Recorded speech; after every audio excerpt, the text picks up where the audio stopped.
Today, you will learn how to change background color of page in Word. To make it easier to see multiple pages at once, first go to the View tab and click Multiple Pages. This lets you preview how the color looks across your document. Now go to the Design tab and click Page Color in the Page Background group. Simply choose any color you like, and Word will instantly apply that color to every page in your document. If you want a custom shade, click More Colors and select any color you prefer.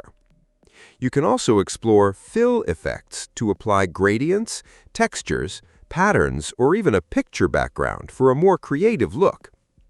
If you ever want to return to the normal white page, just go back to Design, click Page Color, and choose No Color.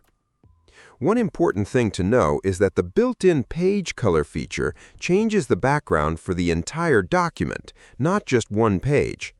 If you only want to change the color of a single page, here's a simple trick.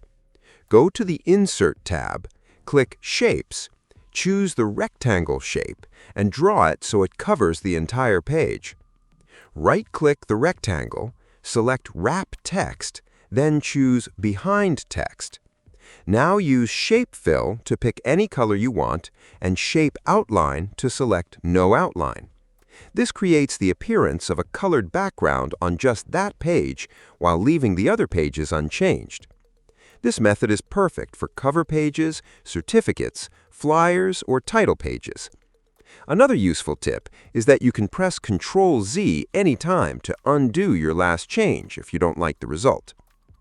Keep in mind that page background colors are mainly for on-screen viewing, and by default, Microsoft Word does not print page background colors or images to help save printer ink.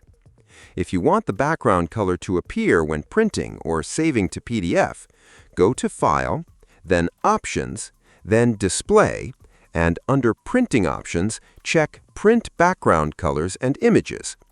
After enabling this option, your colored page backgrounds will also be included in printouts and PDFs. That's it.